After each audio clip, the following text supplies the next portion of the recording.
Hello mommies and daddies, hello everyone. आज मैं teething process के बारे में डिस्कस करूंगी। बच्चों में टीदिंग क्या होता है, कब होता है, और इससे बच्चों में आप होम रेमेडीज़ के थ्रू बच्चों को कैसे रिलीफ दिला सकते हैं, इसके सिम्टम्स क्या है, ये सारा टीदिंग प्रोसेस के बारे में आज हम डिस्कस करेंगे। तो जैसा हम सबको पता है, teething is a natural process. इसमें बच्चे बहुत टफ टाइम से गुजरते हैं, बच्चे बहुत इरिटेट होते हैं, बहुत ही क्रैंकी होते हैं, बच्चे परेशान, तो मॉमीज़ एंड पूरा फैमिली परेशान। तो इसलिए आज टीदिंग के बारे में हमें अगर पता रहेगा कि कब होता है, कैसे होता है, इसके सिम्टम्स क्या है, इसके प्रोसेस क्या है, होम रेमेडीज से बच्चों को कैसे रिलीफ दिलाया जा सकता है, तो इससे थोड़ा प्रोसेस को ईजी किया जा सकता है। तो चलिए हम डिस्कस करते हैं। तो बच्चों में टीथिंग जनरली 6 मंथ से, एवरेज 6 मंथ से बच्चों में टीथिंग स्टार्ट हो जाता है। कुछ बच्चों पे 5+ से भी 6, 7, 8 जनरली इस टाइम इस मंथ तक बच्चों में टीथिंग प्रोसेस स्टार्ट हो जाता है। तो अगर आपने फर्स्ट डायग्राम में देखा होगा तो मैंने एक पिक्चर शेयर किया है। तो उसमें क्या है, टीथिंग सारे दांत के एक एज वाइज प्रोसेस है। पहले नीचे के दांत आते हैं, फिर ऊपर के दांत आते हैं। तो ऐसे पहले नीचे के दो लोअर, तो पहले नीचे के जो सेंटर के नीचे के 2 टीथ आते हैं, फिर ऊपर के 2 टीथ आते हैं, फिर साइड के लेटरल टीथ आते हैं, फिर फर्स्ट मोलर के। सबका सीक्वेंस है सब दांत के आने का। तो जनरली फर्स्ट 6 मंथ में बच्चे के 8 दांत आ जाते हैं। उसके बाद 1+ ईयर के बाद बाकी प्रोसेस शुरू आता है। तो सिक्वेंशली जब एक बार टीथिंग प्रोसेस स्टार्ट होता है तो बच्चों के सारे दांत 1 बाई 1 करना आ जाता है। तो आपको कैसे पता चलेगा कि बच्चों में, तो ये तो हो गया प्रोसेस, टीथिंग प्रोसेस की। ये नेचुरली ऐसे 6+ मंथ के बाद बच्चों में होता ही होता है। अब सिम्टम्स या आपको कैसे पता चलेगा कि बच्चों में टीथिंग स्टार्ट हो गया है। तो जब आप बच्चों का दांत जब हम माउथ क्लीन करते हैं, तो जब आप वहाँ पे उनके गम्स के पास आप जब फिंगर ले जाएंगे तो आपको एक कुछ स्वेलिंग सा फील होगा, जिसको टीथिंग बर्ड्स बोलते हैं। तो उस उठा उठा सा फील होगा, तो उससे आपको पता चलेगा कि बच्चों के गम्स स्वेल हैं और टीथिंग का प्रोसेस स्टार्ट है। तो इससे आपको पता चल जाएगा कि बच्चों में टीथिंग आ रहा है। तो फर्स्ट सिम्टम से क्या हो गया, टूथ बर्ड से हमें पता चलेगा कि बच्चों में टीथिंग प्रोसेस स्टार्ट हो गया। सेकंड, बच्चे बहुत इरिटेट होंगे, वो अपने कान को बार बार ईचिंग करेंगे, ईयर को पुल करते हैं, चिक को बार बार इरिटेट करेंगे। आप चिक पे उनके रैशेस आप नोटिस करेंगे।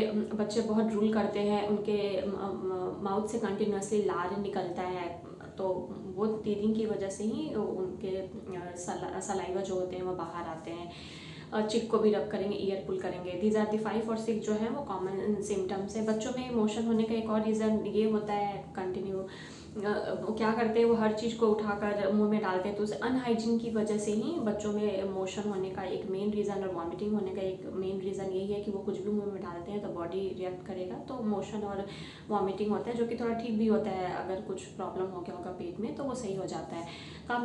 तो इस टाइम हमें हाइजीन सिम्टम प्रोसेस देख लिया, सिम्टम्स देख लिया। नाउ थर्ड ये जो कि हमारे हाथ में होता है, बच्चों को इस टाइम कैसे रिलीफ दिलाया जा सकता है, सूथिंग अ बेबी। बच्चों को कैसे आप आराम दे सकते हैं, हाउ होम रेमेडीज़ क्या हो सकते हैं। तो पहला तो आपको हाइजीन मेंटेन करना is a very must important thing. आपको घर में हाइजीन मेंटेन करना चाहिए, क्योंकि हमें पता है कि बच्चे इस टाइम कुछ भी मुंह में डालते हैं। उनके सलाइवा जो बार बार बाहर आता है, तो आप फेस को क्लीन करते रहिए, उनके फिंगर्स क्लीन करते रहिए, बच्चों के नेल्स क्लीन करते रहिए, जिससे उनके पेट में कोई गंदगी नहीं जाए। तो first important. Now second thing, आप क्या कर सकते हैं, बच्चों को चिल्ड फ्रूट दे सकते हैं। विंटर में नहीं, समर में। विंटर में आप नॉर्मल रूम टेम्परेचर पे फ्रूट्स ऑफर करिए। तो जो फ्रूट स्टिक होते हैं, फ्रूट को ऐसे स्टिक फॉर्म में आप उनको कट कर लीजिए, और कुकुम्बर हो गया, कैरेट हो गया, ऐसे कुछ फिंगर फ्रूट्स ऑफर करिए, जिससे बच्चे बिजी रहेंगे और वो फिंगर्स ना च्यू करके वो फिंगर फ्रूट्स को च्यू करेंगे। तो फिंगर फ्रूट्स के साथ बिजी रहेंगे। तो बच्चों को कुकुम्बर दे दीजिए, कैरेट दीजिए, ये सॉफ्ट होता है, और बच्चे इससे क्या करेंगे, अपने गम्स को रब भी करेंगे, तो उनको थोड़ा सूदिंग होता है।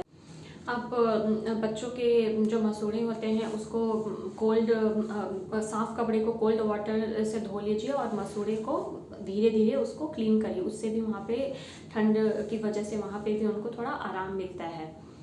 छोटे बच्चों के बहुत सारे पैसिफायर आते हैं, सॉफ्ट टॉयज़ आते हैं, फिश डक, ऐसे छोटे छोटे प्लास्टिक के जो सॉफ्ट होते हैं, वो सॉफ्ट टॉयज़ आप ऑफर करिए। बच्चे उनके साथ भी बिजी रहेंगे, उनको चिल करेंगे। बट मेक श्योर कि आप उसको रेगुलर बेसिस पे गर्म पानी में धो रहे हैं। तो आप हाइजीन मेंटेन करिए, उनको वो टॉयज़ ऑफर करिए, जिससे वो टॉयज़ के साथ बिजी रहेंगे और बाकी चीज़ों को फिर मुँह में नहीं डाल।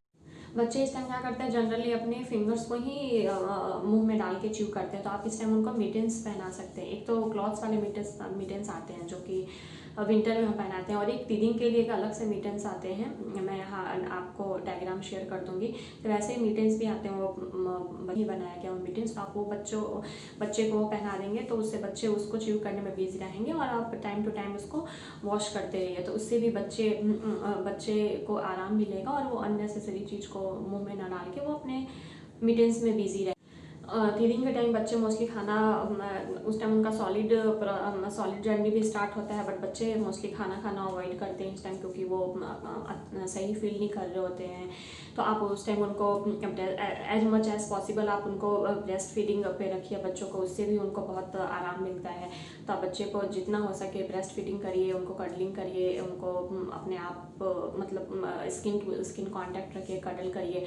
तो ये तो मेन थिंग है कि मतलब बच्चे को आप जितना उस टाइम देंगे, प्यार देंगे, तो बच्चे को थोड़ा आराम मिलेगा, उनका ध्यान उनके ना।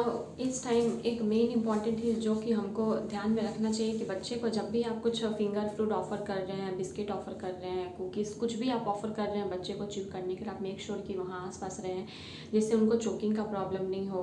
क्योंकि बच्चे इस टाइम अच्छे से फूड च्यू करना तो नहीं जानते, तो कहीं उनको कुछ चीज़ अटक ना जाए, उनके गले में चोकिंग ना हो जाए। तो आप मेक श्योर करिए कि आप उनके आसपास रहें, हाइजीन मेंटेन करें।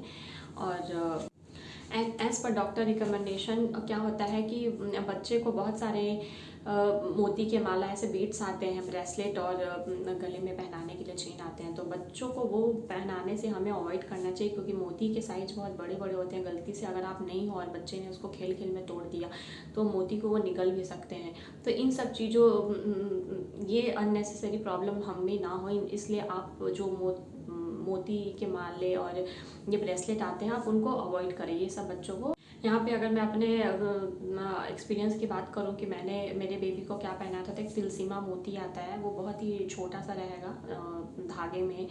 तो वो उससे चोकिंग का भी प्रॉब्लम नहीं होता है, जैसा मैंने पर्सनल एक्सपीरियंस है मैं आपके साथ शेयर कर रही हूँ। It totally depends on you. तो वो तिलसीमा मोती के माले को भी पहनाने से बच्चों को थोड़े हद तक आराम मिलता है। ये मुझे भी जिन मॉमीज़ ने ये अपने बेबी को पहनाया है और जिनकी टीदिंग वाली जर्नी थोड़ी ईजी हुई है, उन्होंने ही मुझे सजेस्ट किया, तो मैंने ये अपने बेबी पे ट्राई किया, मैंने उसको यही पहनाया था। तो अगर आप मेडिकल स्टोर में जाके देखेंगे तो आपको ये तिलसीमा मोती वो दिखा देंगे, और आप उनसे भी पूछ सकते हैं कि ये क्या है, एंड आप सर्च भी कर सकते हैं।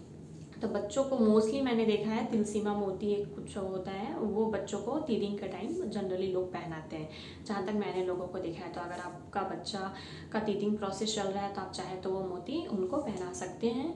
और जो मैंने होम रेमेडीज़ बताया, तो जो मैंने आपको सूदिंग के जो वे बताएं बच्चों को आप घर में कैसे रिलीफ दिला सकते हैं, और कैसे उनको ये टीदिंग के टाइम आप बच्चों को सूद कर सकते हैं, तो आप वो सारा रेमेडीज़ ट्राई करेंगे तो बच्चों को एक हद तक आराम मिल सकता है। बाकी अगर टेम्परेचर बहुत ज़्यादा हो, बच्चा बहुत ही वॉमिटिंग कर रहा है और बच्चे को बहुत मोशन हो रहा है और आपको लग रहा है कि जो सिचुएशन है वो अंडर कंट्रोल नहीं है, तो आप डॉक्टर को भी विजिट कर सकते हैं। बट ये जो डेली यूज़ में हम बच्चों को कैसे बिजी रख सकते हैं, तो ये सारा आप उनको ये सारी चीज़ें ऑफर करके उनको आप बिजी रख सकते हैं। और main important thing hygiene maintain करना होता है। आई होप आपको ये वीडियो अच्छा लगा हो तो लाइक करें, सब्सक्राइब करें और न्यू पेरेंट्स के साथ भी शेयर करें। Bye bye, take care, enjoy your parenthood journey, bye.